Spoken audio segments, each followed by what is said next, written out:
오늘도 우리가 서로 말씀을 나눌 때에 하나님을 만날 수 있고 또 하나님의 생명의 말씀이 저를 포함해서 우리 모두의 심령 가운데 깊이 뿌리워지고 그 말씀이 여러분의 삶에 아름다운 열매로 맺혀질 수 있기를 축복합니다.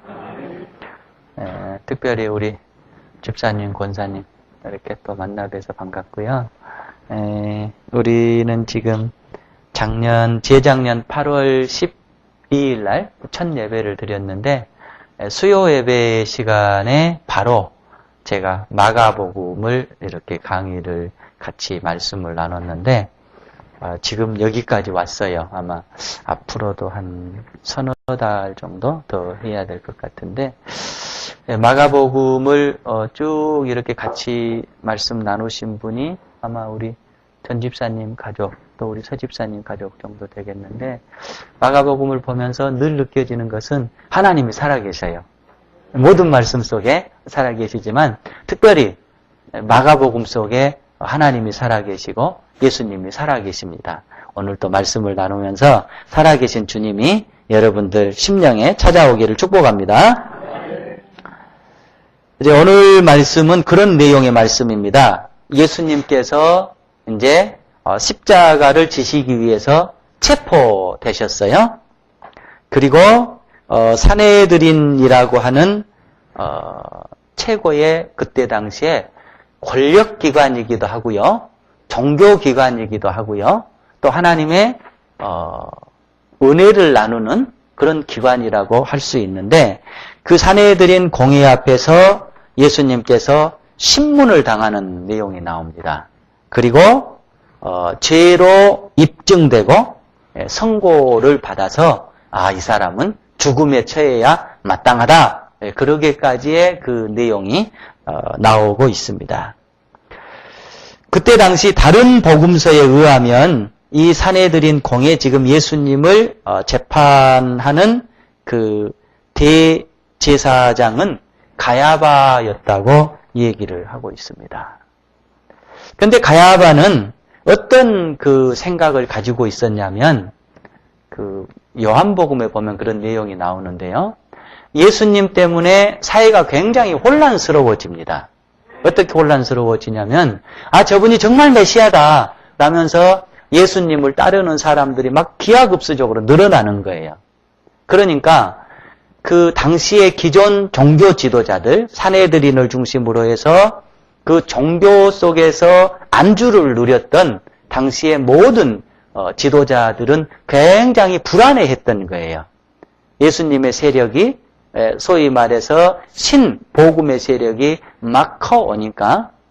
그런데 너무 이렇게 그 밑바닥에 있는 하층민들이 예수님을 따르면서 복음과 함께 퍼져나가니까 어떻게 걷잡을 수가 없는 거예요. 그래서 고민들만 하고 있습니다. 그런데 그때 당시 가야바라고 하는 이 대제사장이 너희들이 그렇게 무지하냐? 그렇게 상황 파악을 못하냐? 한 사람이 죽어서 나라를 구하는 것이 합당하지 않느냐? 곧 그 말은 뭐예요? 우리가 불안하게 이렇게 당하느니 차라리 이 한 사람을 죽여버려서 우리의 기득권 세력을 지키는 게 훨씬 낫다. 그런데 뭘로 빙자를 하냐면 유대 사회의 안녕과 유대 사회의 번영을 위해서 한 사람이 죽어지는 것이 마땅하다라고 하는 평소에 자기 주관을 갖고 있는 사람이었어요. 그러니까는 그 재판을 하게 되면 어떠한 경우든지 딱 중립에 서서 정말로 진리가 뭔가, 사실이 뭔가, 올바로 재판을 인도해야 될 사람이 사실은 누구예요? 재판장이죠. 물론 요새 재판으로 보면 검찰은 뭐 하려고 그래요? 뒤집어 씌우려고 그러죠. 그리고 피고 측의 변호인은 방어하려고 그러죠. 여러분 그 변호인이라고 하는 영화 보셨어요? 예. 보신 분 한번 손 들어 보십시다. 예. 한번 봐볼 만해요. 예. 거기에 보면 그런 내용이 나와요. 송강호 씨가 나오죠? 그분이 실제 인물이죠? 예, 저 부산의 우리 예. 근데 이제 그 국밥집, 그 은혜를 입었던 분의 아들이 이제 이렇게 영공으로 몰려버리잖아요. 그래 이제 재판에 변호인이 되는데 더 선배 분이 또 변호인으로 나오죠. 근데 이제 송강호 씨 소위 말해서 노께서 막 증언을 하죠. 소신을 걸고. 그러니까는 그 선배에 있는 그 변호인이 끝나고 막 호통을 치죠.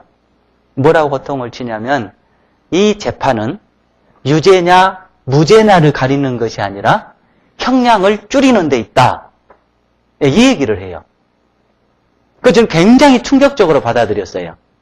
예. 물론 그거를 다루는 거예요. 그 영화의 내용이. 예. 그러니까 재판이라고 하는 것이 사실이 뭐냐, 진실이 뭐냐, 진리가 뭐냐, 과연 이 사람이 죄인이냐 아니냐 이거를 따져야 되는데 무조건 이 사람은 죄인이에요. 전제돼 있어요. 예. 그러니까 재판장이나 원고 측 검사나 피고 측 변호사나 이건 다 정해놓고 치는 뭐예요. 예. 근데 중요한 사실 하나는 뭐냐? 그렇게 애쓰고 수고해가지고 형량 조금 줄이는 것이지 네가 아무리 발버둥 쳐서 변호한다고 할지라도 이게 죄가 없는 사람으로는 안 된다라고 하는 거예요. 그 말이 차고 치는 그런 거예요. 근데 지금 오늘 본문이 딱 그런 거예요. 예수님께서 과연 죽을 죄를 졌느냐? 죄인이냐? 사형 판결에 되어질 거냐? 아니면 풀려날 거냐를 따지는 것이 아니라 뭔 제목으로 죽이느냐만 지금 여기서 결정되어지는 거야. 죽이는 건 딱 정해져 있어요. 그런데 뭔 죄를 씌워가지고 죽일 거냐? 그런데 반면에 마가는 오늘 우리가 보고 있는 이 마가복음을 하나님 앞에 받아서 기록했던 이 마가는 뭘 얘기하고 있느냐? 이 재판이 완전히 허구라고 하는 걸 얘기하고 있는 거예요. 바꿔 얘기하면 예수님은 죄가 없으시다는 겁니다. 예수님은 사형 판결에 내려져야 될 죄가 전혀 없는 분인데 그들이 짜고 맞추고 꼬매가지고 사형으로 연결했다고 하는 것을 성경은 폭로하고 있습니다. 이제 본문으로 들어가 보십시다. 53절에 보면 그렇죠. 그들이 예수를 이끌고 대제사장회로 가니 제사장들과 서기관들과 장로들과 서기관들이 다 모였더라. 그런데 거기에 보면 54절에 보면 베드로가 예수를 멀찍이 따라 대제사장의 집들 안으로 들어가서 아랫사람들 가운데 불을 쬐더라. 이 불을 쬐다라고 하는 상황을 딱 마가는 얘기를 해주는 거예요. 그러니까 이게 불을 쬐다라고 하는 상황이 무슨 상황이냐면 밤중이라는 뜻입니다. 그런데 그때 당시 로마 법에 보면은요, 재판은 일몰이 되면 스톱해야 돼요. 정회를 해야 되는 거예요. 그러니까 이것이 불법이었다라고 하는 것을 지금 마가는 고발을 하기 시작해요. 그러니까 예수님을 옹호하고 있는 것이죠. 근데 한밤중에, 그러니까 재판이 열려서는 안 될 시간에 지금 재판이 열려지는 거죠. 그때 당시에 권력 핵심이었던 대제사장들, 장로들, 서기관들이 은밀하게 모이고 있어요. 그러니까 생각해 보면 지금 그 바로 앞에 보면 그들이 보냈던 그 종들이 예수님을 체포하러 나가죠. 그러니까 이들은 뭔 확신을 가지고 있냐면 이들이 체포하러 갔으니까 분명히 예수님은 100% 체포될 것이고 이것으로 끌려올 것이라고 하는 것을 확신하면서 그들은 지금 모여서 기다리고 있는 거예요. 예수님만 와지기를.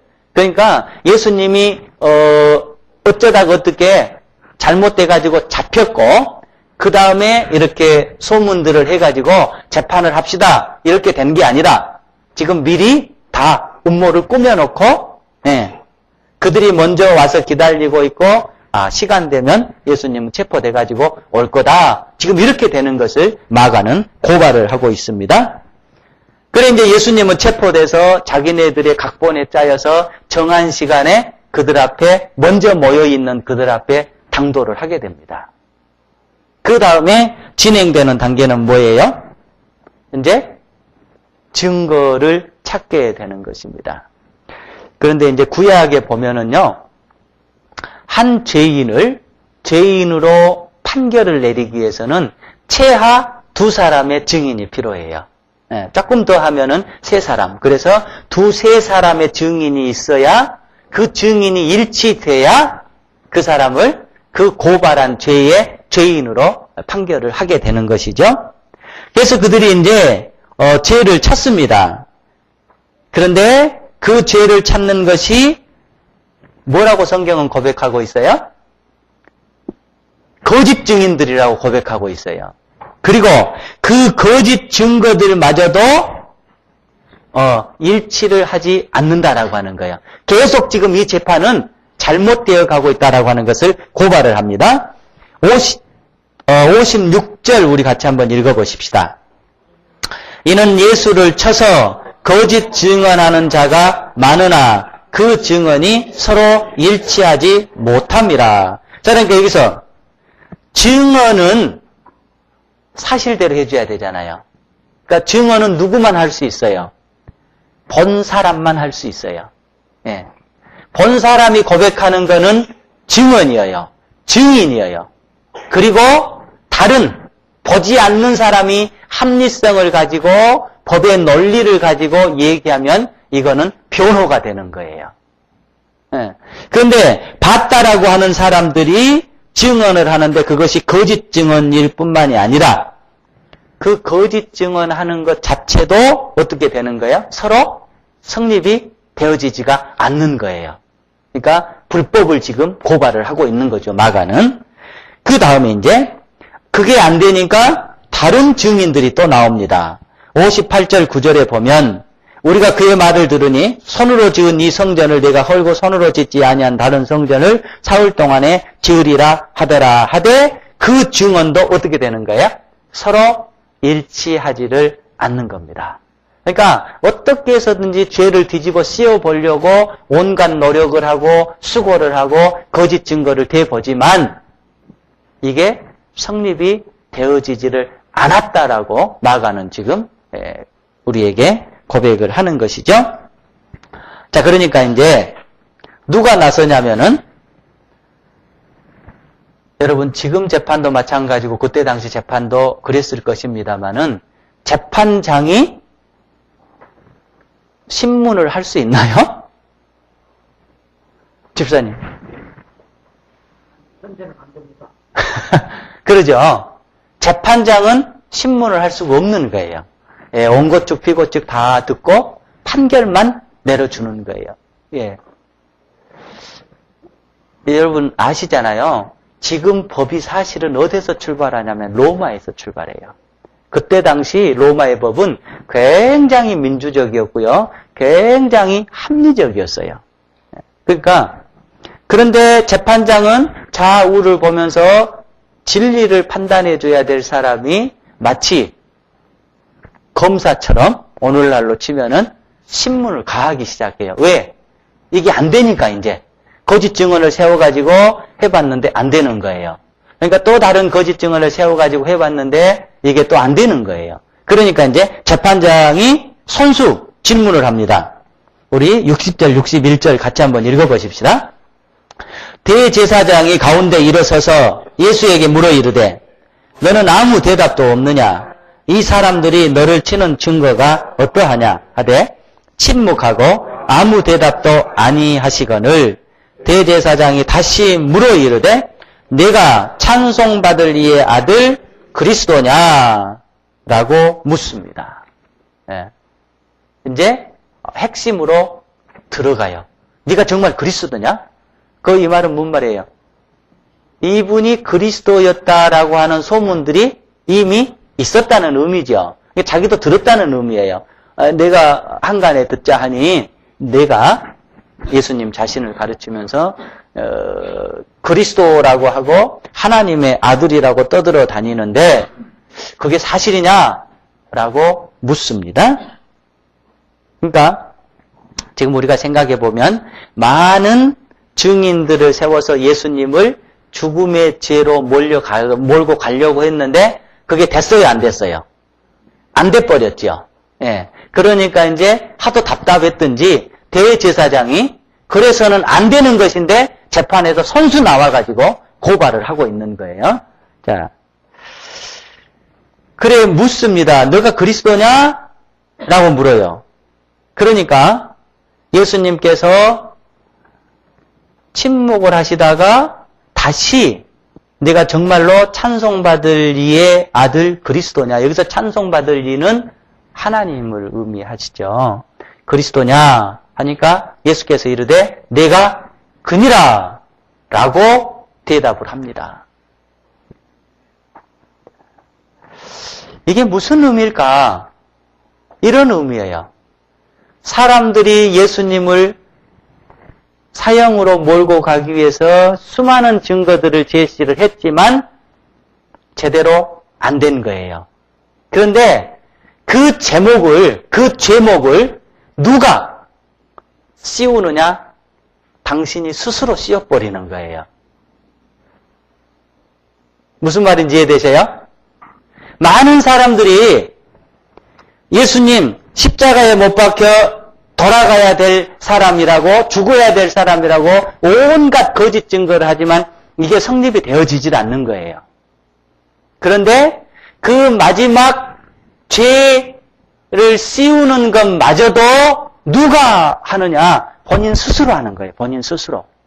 네. 누구도 하려고 예를 썼는데 성립이 안 되는데 본인 스스로 그래 내가 죄인이다. 내가 죽어야 되겠다라고 그 죄목을 당신 스스로 씌워버리는 거예요. 지금 마가는 이걸 얘기하고 있는 것입니다. 자, 이 말은 무슨 얘기냐면 스스로 자신을 고소하는 거예요. 그러니까 이 땅에 예수 그리스도를 고소할 사람은 아무도 없다라는 얘기예요. 스스로 고소할 수밖에 없고 제목을 누구도 씌울 수가 없는데 누구만 씌우는 거예요? 당신 스스로 제목을 씌우는 거예요. 그리고 당신 스스로 체포도 허락하시고 당신 스스로 죽음의 자신을 넘겨줬다라고 마가는 지금 우리에게 말씀하고 있는 것입니다. 이것은 오늘 의미로 치면은요, 우리가 예수님을 따르는 신앙의 삶을 살아가는데 하나님을 따라가고 하나님의 나라를 이루어 나가는 예수님 그 모습을 우리가 따라가는데 똑같이 우리의 신앙의 삶에 자발적이어야 된다라고 하는 것을 말씀하고 있는 겁니다. 예. 주관적이어야 된다라고 하는 것을 말씀하고 있는 거예요. 그러니까 여러분 요새 우리 학생들 공부하는 학생들이 뭘 못해 버리냐면요. 자기주도 학습. 선전하잖아요. 자기주도 학습. 양희은 씨인가 나와가지고 자기주도 학습. 이게 무슨 말이에요? 스스로 공부하는 거죠. 예. 선생님이 공부하라고 해서 공부하는 것이 아니고 부모님이 공부하라고 해서 공부하는 것이 아니고 스스로 공부하는 것. 그런데 이게 지금 없어요. 10중 8구 지금 우리 학생들에게 뭐가 없느냐? 자기 스스로 주관적으로 자발적으로 공부하려고 하는 학생들이 거의 없어요. 제가 이제 목회를 하고 있습니다만 한 10여 년 아이들 영어를 가르쳐 봤어요. 공부 잘하는 학생하고 공부 못하는 학생하고요. 딱 정반대 현상이 일어난 게 뭐냐면 평소에는 공부 잘하는 학생들은 학원에 잘 나와요. 평소에. 그런데 학교에서 시험을 딱 발표하면 그때부터는 안 나와버려, 이 학생들. 왜 안 나와요? 왜 안 나와요? 자기 스스로 자기 공부하려고. 그런데요, 평소에 학원을 안 나온 아이들이 공부를 못한 학생들은 시험 발표하면 학원을 겁나게 잘 나와버려요. 겁나게. 예. 겁나게 잘 나와요. 그래가지고 뭐 하느냐? 선생님, 시험 공부 해주세요. 시험 공부 해주세요. 네가 해야지. 안 해요. 안 하는 게 아니라 못하는 거예요. 못해요. 자기 스스로 선생님께서 어디서 어디까지 시험 봅니다. 그럼 그걸 보면서 자기가 스스로 공부하면서 이거 시험 나오겠다. 메모도 하고 외우기도 하고 이렇게 자발적으로 해야 되는데 이게 없는 거예요. 예. 그러니까 시험이 발표되면 불안해요. 그러니까 학원에 와가지고 입만 딱 벌리고 있는 거예요. 선생님 시험 문제 만들어가지고요. 제 입에다 넣어주세요. 이런 현상이 벌어져요. 제가 한 2, 3년 아이들을 가르치다 보니까 그게 딱 깨달아지더라고요. 그런데 그 현상이 거기만 벌어지느냐? 오늘날 우리 한국 기독교의 그 현상이 똑같이 벌어지고 있어요. 자발적으로 신앙생활을 하려고 하는 사람들이 그렇게 많지를 않아요. 그렇게 많지를 않아요. 여러분 바라기는 우리 한국의 기독교가 좀 우리 모든 성도님들이 좀 자발적으로 복음 생활을 하고 자발적으로 기도 생활도 하고 자발적으로 예배를 드리고 자발적으로 하나님을 만나고 자발적으로 자기의 삶을 신앙으로 관리해 나갈 수 있는 그런 성도들이 되었으면 참 좋겠습니다. 특별히 유니원 처치의 우리 형제 자매들은 다 자발적으로 하나님 앞에서 자기의 영을 관리할 수 있고 자발적으로 자기의 신앙의 삶을 관리해 나갈 수 있는 그런 성도들이 될 수 있기를 축복합니다. 오래전에 목회를 하는데 그 여자 집사님 한 분이 여전도 회장님이셨어요. 그런데 이렇게 갑자기 불의의 사고로 다리를 좀 절게 됐어요. 근데 이제 미안합니다. 육체에 조금 장애가 있으면 10중 8구 따라온 게 뭐냐면 정신적 장애가 따라와요. 자격지심 때문에. 그러니까 누가 뭐라고 속작속작만 하면 자기 얘기했다고 하는 거예요. 누가 뭐 해가지고 웃기만 하면 자기 비우셨다라는 거예요. 그래가지고 교회에서 뭔가 좀 불협화음이 있는 거예요. 이분 여전도 회장님을 하셨어요. 회장님을 했을 때 그래 불협화음이 있었나 봐요. 그런데 어느 날 교회를 안 나와요. 그래서 저는 이제 한 주간 피상적인 다른 일관적인 일 때문에 안 나왔나 싶었지 했는데 그 다음 주에도 안 나와요. 그래서 이제 제가 물어봤어요. 우리 저기 집사님이 안 나오시네요. 그러니까 뭐가 어떻게 해가지고 삐졌대요. 삐져서 안 나오신대. 그래서 제가 신방을 갈까 하다가 헤이 귀찮아서 안 가버렸어요. 그러니까 이제 그 다음 주 들려지는 얘기가 뭐냐면 여전도 회장님이 교회를 안 나오시는 데는 아니고 안 나오는데 목사님이 신방도 한번 안 와보신다고 그런 얘기가 있어요. 그래서 제가 신방 갔을까요? 안 갔을까요? 또 안 가봤어요. 안 가버렸어요. 그러니까 넷째 주가 지나니까 다섯째 주에 다른 교회로 예배를 드리러 갔다는 소문이 또 들려져요. 그래서 갈까 말까 하다가 그래도 가야 되겠다. 왜? 괜히 당신네들이 싸워가지고 잘못되면 불똥은 누구한테 뛰냐? 목사한테 뛰어요. 목사가 성도에게 관심 있니 없니? 그래서 갔어요. 그래 가가지고 집사님 제가 집사님한테 하고 싶은 얘기가 있네요. 하십시오. 여러분 누가복음 15장에 보면 비유 3개가 나와요. 마태복음 25장에는 열단양 그러니까 열처녀 달란트 잃은 양 이렇게 나오고 누가복음 15장에 보면은 양은아 이렇게 나와요. 그러니까 잃어버린 한 마리 양 그리고 잃어버린 드라크마 은전 그리고 탕자 아들 비유가 나와요. 그래서 제가 그 얘기를 했어요. 집사님 누가복음 15장에 보면 비유 3개가 나와요. 뭔 비유래요? 그래서 제일 처음에 잃어버린 한 마리 양의 비유가 나옵니다. 그 내용이 보면 그렇잖아요. 한 주인이 100마리 양을 갖고 계시죠. 예, 그런데 한 마리를 잃어버렸어요. 그런데 뭐냐면 99마리를 들여다 놓고 한 마리를 찾아가는 거예요. 예. 그러니까 이거는 굉장히 지혜롭지를 못하는 거예요. 한 마리 찾기 위해서 99마리를 위험 속에 그대로 노출시켜 놓는 거예요. 그리고 한 마리를 찾으러 가요. 양 한 마리를 찾으러 가요. 그 찾으러 가는 주인은 누구예요? 하나님을 대변하고 있어요. 하나님을 얘기하는 거예요. 그런데 이제 아들 비유를 보면 아버지가 아들 몇 있어요? 이제 못 맞추면 안 되죠. 힘들어지니까 아들 둘이 있잖아요. 큰 아들하고 작은 아들하고. 그런데 작은 아들이 재산을 갖고 가서 다 탕진해 버리고 들려지는 소문이 창기와 같이 놀아났고 다 해가지고 죽게 돼가지고 사람이 먹을 수 없는 유대인은 도저히 그 돼지하고 친하지 않아요. 그런데 사람이 접근할 수도 없고 사람이 먹을 수 없는 돼지를 치면서 돼지가 먹는 열매를 먹는다라고 하는 소문을 들어요. 큰아들이 그렇게 소문을 들으니까 아버지도 당연히 듣는 거죠. 그러면 아버지가 이 아들 찾으러 가야 돼요, 안 가야 돼요? 가야 되는 거죠. 당연히 가야 되는 거죠. 그런데 안 가버려요. 네.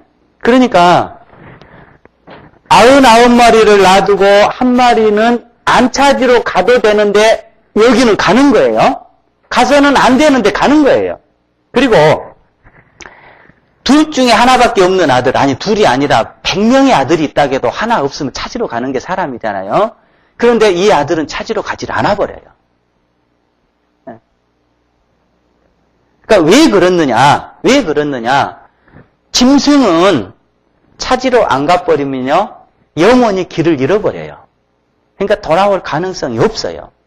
그러니까 찾으러 가는 거예요. 그런데 이 아들은요, 지가 깨닫고 돌아오기 전까지 이 아들 데려다 놓으면 또 나가는 거예요. 집 떠나가요. 그러니까 안 가는 거예요. 네. 그러니까 적어도 아버지의 마음은 애 같다고 아버지 속은 정말로 타 들어가지만 아들이 깨닫고 돌아올 것을 믿고 기도하면서 이 아들이 돌아오기를 기다려주는 거예요. 자, 그러니까 바꾸어 얘기하면,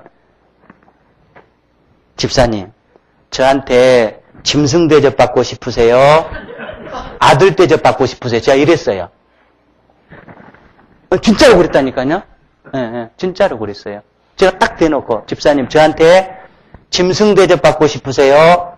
아들 대접 받고 싶으세요? 그러니까 펑펑펑 울어버리더라고요. 이분이. 네. 펑펑펑 울어버려. 곧 그 말은 뭐냐면, 내가 당신을 신뢰하기 때문에, 당신을 믿기 때문에, 당신이 그만한 인격의 신앙은 있다고 생각하기 때문에 5주 동안 신방을 안 왔습니다. 그런 얘기예요. 그러니까 펑펑펑 울어버리더라고, 이분이. 그리고 그 다음 주에 나와서 신앙생활 잘했어요. 자, 그러니까 이게 뭐냐면, 여러분, 교회에서 신앙생활 하다 보면 본의 아니게 상처받을 수 있어요. 네. 그럴 때, 교회를 안 나올 때, 목사님이 신방으로 오면 기분 좋아하시면 안 돼요. 정말이라니까요. 기분 좋아하시면, 그거는 뭐냐면, 나 너 짐승 취급한다? 응.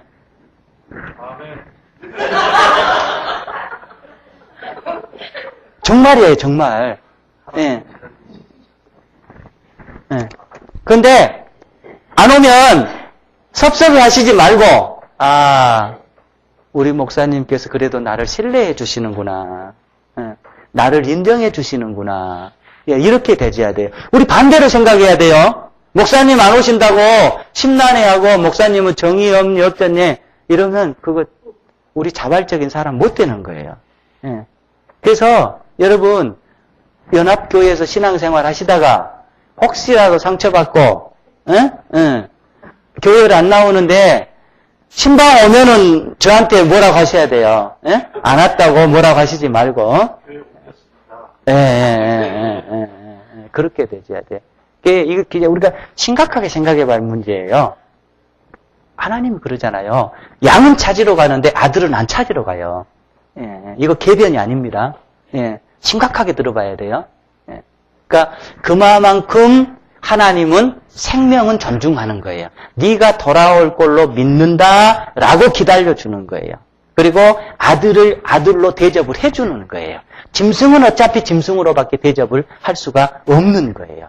그러니까 여러분이 바라기는 자발적인 성도들이 될 수 있기를 바랍니다. 목사에 의해서 움직여지고 목사의 눈치 보고 움직여지고 목사가 어떻게 해주면 좋고 눈길 한번 안 주면 안 이렇게 섭섭하고 이런 거는 우리가 신앙이 아니에요. 신앙이 아니에요. 여러분 성숙하셔야 됩니다. 빨리 그렇잖아요. 여러분이 자녀들 키워보면 20살이 됐어요. 그런데 엄마가 나 안 사랑해준다고 삐져봐요.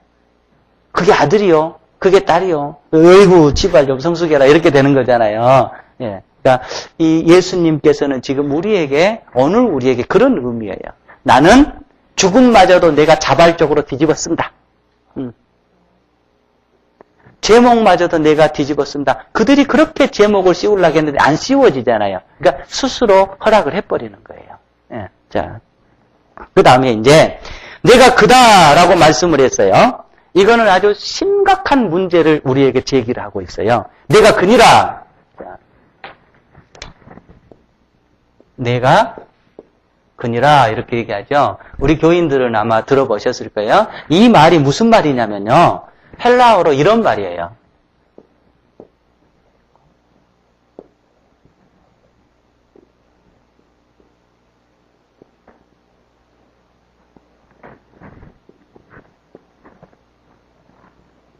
이런 얘기예요. 이 말은 에고 에이미. 여러분 한 번쯤 들어보셨죠? 에고 에이미. 자, 이 말이 영어 성경을 보면 딱 제대로 나와 있어요. I am who I am 이런 뜻입니다. 그런데 지금 여기서는 이 말만 나와 있어요. 여기까지만 나와 있어요. 그러니까 네가 그리스도냐? 라고 대제사장이 물으니까 에고 에이미 이러셨어요. 이 말은 무슨 말이냐면 누구만 쓸 수 있는 말이냐면은 하나님이 자신을 가르칠 때만 쓰는 말이에요. 그러니까 옛날에 조선시대 때 용 말고요. 짐이 어쩌고 이러면은 그 사람은 누구예요? 그 사람은 누구예요? 욕으로 들으셨나요? 예. 그쵸? 예. 짐이 명하노니 이러면 그분은 왕이에요. 그런데 뭡니까? 자의정이 짐이 이래봐요. 그 사람 어떻게 되는 거예요? 바로 이렇게 되는 거잖아요. 그러니까 이 짐이라고 하는 말은 누구만 쓰는 말이냐면은 왕만 쓸 수 있는 말이에요. 다른 사람이 쓰면은 이거는 성립이 안 되는 말이에요. 이 말이 딱 그 말이에요. 이 말이. 에고 에이미라고 하는 말이. 이게 어디가 제일 처음에 나오냐면 출애굽기 3장에 보면 그 떨기나무에서 불타는 데서 모세가 하나님을 만나잖아요. 그래서 너는 이제 바로에게 가서 내 백성 이스라엘을 구출해서 가나안 땅으로 가라라고 얘기를 해요. 그러니까 못 간다고 그래요. 못 간다고. 가라. 아, 저는 입도 둔하고 능력도 없고 내가 함께 하겠다 가라 그러니까.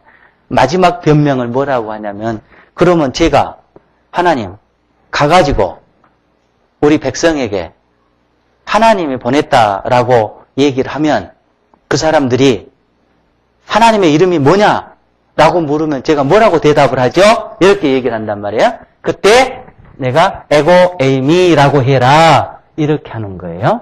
네. 그러니까 이 말은 누구만 쓰는 말이냐면은 하나님만 쓰는 말인데 예수님께서 네가 그리스도냐? 라고 얘기를 하니까 에고 에이미라고 말씀을 하니까 곧 이 말은 뭔 말이에요? 내가 그리스도다를 뛰어넘어서 내가 하나님이다 라고 얘기를 해버리는 거예요. 예, 하나님이라고. 근데 이 말이 이제 요한복음에는 많이 나와요. 나는 포도나무니라 그럴 때 에고 에이미 포도나무. 나는 양의 문이니라 그러면 에고 에임이 양의 문. 그죠? 예. 이 말이 쭉 나오는 거예요. 예. 그러니까 곧 이 말은 내가 하나님이다, 내가 그리스도다라고 얘기를 합니다. 그런데 이제 제사장이 그렇게 묻잖아요. 네가 그리스도냐? 라고 하니까 에고 에임이 여기서는 그러니까 내가 그리스도다 라고 대답한과 동시에 그 다음에 다시 의미심장한 말씀을 합니다. 예수님께서. 다시 한번 읽어보실까요? 62절입니다. 그리스도께서 이르시되 내가 그니라 그 다음에 인자가 권능자의 우편에 앉은 것과 하늘 구름을 타고 오는 것을 너희가 보리라.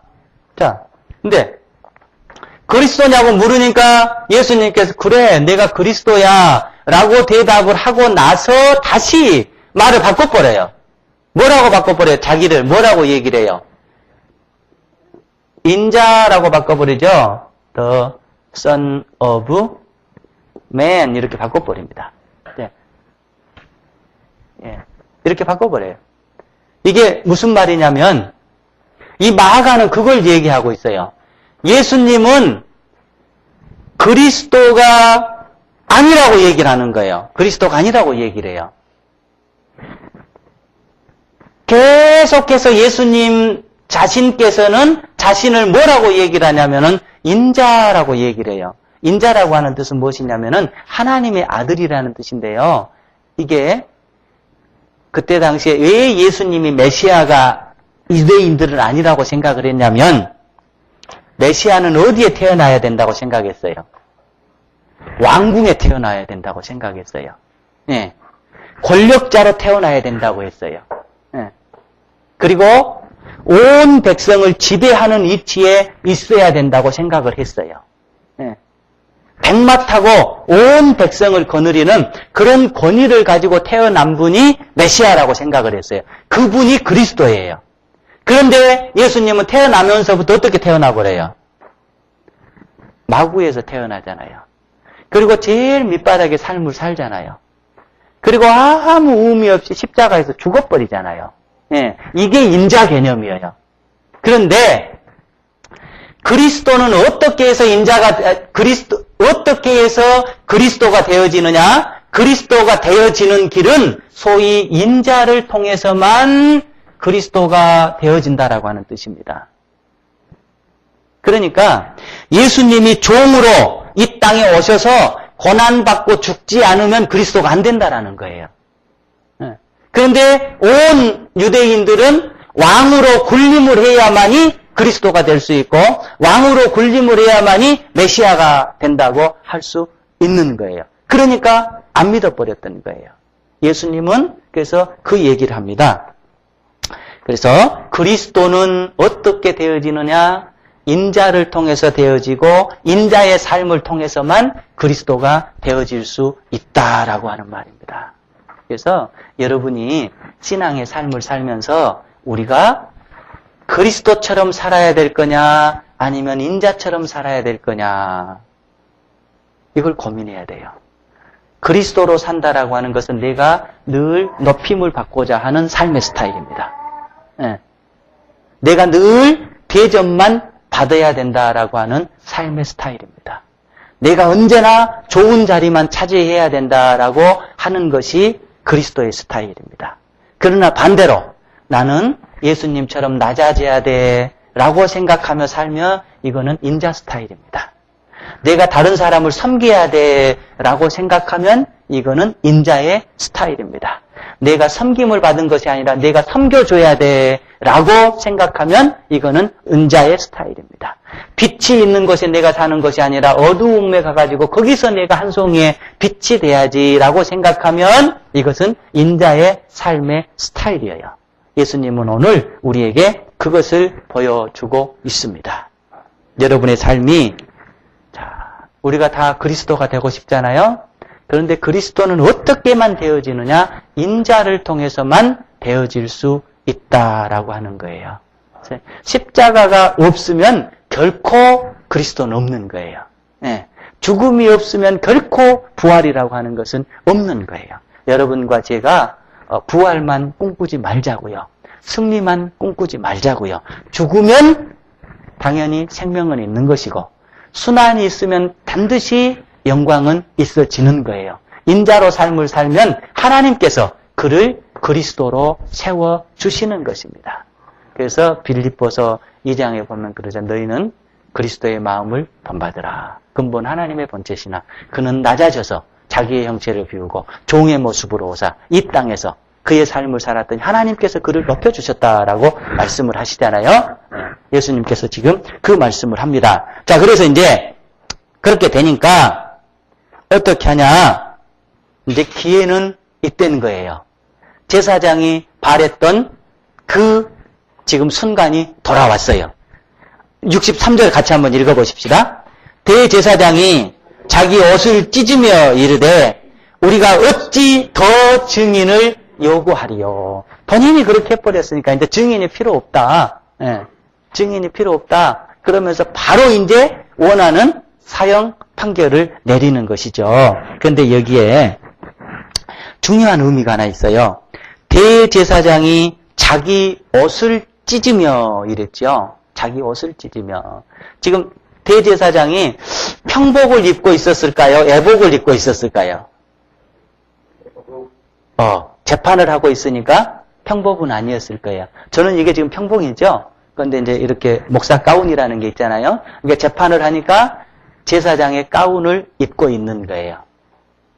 그런데 그가 그 말을 듣고 저런 신성모독이 있나 하면서 자기의 옷을 찢어요. 이 옷은 자기 평상복이 아니에요. 제사장의 옷을 찢어버리는 거예요. 이 성경에 옷을 찢었다라고 하는 게 무슨 의미일까? 무슨 의미일까? 우리 한 군데 보고 넘어갑시다. 사무엘상서 15장 한번 보십시다. 사무엘상서 15장.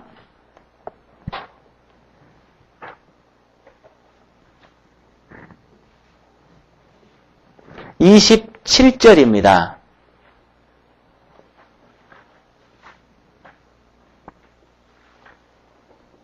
자, 26절부터 우리 한번 보십시다. 찾으셨죠? 사무엘상 15장 26절.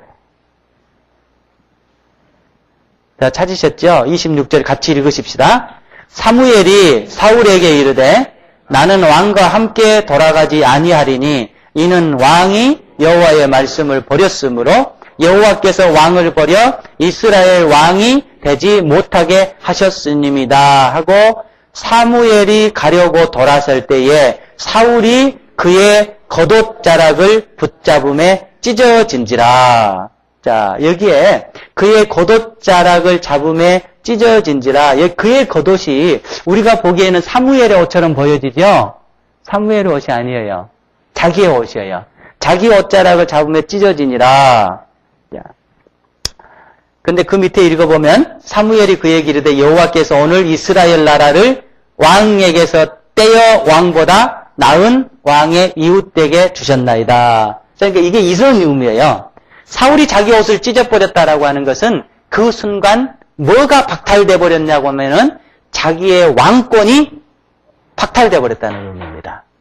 자기의 왕권이 박탈돼 버리는 거예요. 그러니까 지금 여기서는 제사장이 자기 옷을 찢어버리죠. 그것은 곧 뭘 의미하냐면은 뭐가 박탈돼 버렸다는 의미예요. 제사장의 직분이 박탈돼 버렸다는 의미예요. 그러니까 하나님께서 그때 유대의 백성을 보면 그대로잖아요.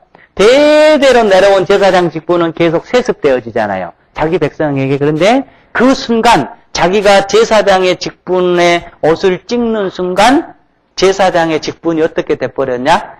박탈돼 버린 거예요. 박탈돼 버렸어요. 그리고 그 직분이 이제 어디로 주어지는 것 같아요? 그 직분이 온 백성에게 주어져 버려요. 온 백성에게.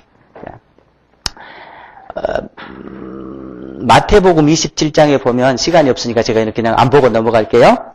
예수님이 당신의 육체가 찢겨지죠. 십자가에서 못 박아시면서 자신의 육체가 찢겨져요. 그러면서 뭐라고 기도하시냐면은 엘리 엘리 라마 사박다니 이렇게 얘기를 해요. 번역한즉 나의 하나님 어찌하여 나를 버리셨나이까. 그래 엘리 엘리 나의 하나님. 그러니까 복음서에 보면은요 예수님께서 선수 하나님 아버지를 부를 때 한 번도 하나님이라고 부르질 않아요. 뭐라고 부르냐면 언제든지 나의 아버지라고 불러요. 그런데 딱 한 번 십자가상에서 못 박혀 돌아가는 그 순간 나의 하나님이라고 불러요. 그 순간은 자기 육체가 찢어지는 순간이에요. 그러면서 아버지와 아들 사이의 부자관계가 박탈돼 버리는 거예요. 하나님의 아들 자격이 박탈되어 버리는 거예요. 그러니까 이런 거예요. 제사장이 옷을 찢으면서 자기의 직분이 박탈돼요. 그 제사장의 직분은 누구에게 주어지냐면은 여러분에게 주어졌어요. 저에게 주어져 버렸어요. 그래서 만인 제사장이라고 그러잖아요. 만인 제사장. 자, 그러니까 제사장이 옷을 찢는 순간 그 제사장의 직분이 누구에게 오느냐? 여러분과 저에게 와버렸어요. 자, 그 다음에 엘리 엘리 라마 사박다니하고 하나님 앞에 예칠 때 하나님 아들의 직분이 어떻게 돼버려요? 상실돼버려요. 예수님께서. 그 순간 그 하나님의 아들의 직분은 누구에게 오는 거예요? 우리에게 와버리는 거예요. 네. 성경을 아주 깊이 본 사람들은 이 부분을 그렇게 해석합니다. 네. 그래서 이제는 누가 돼버리냐? 아들이 돼버려요.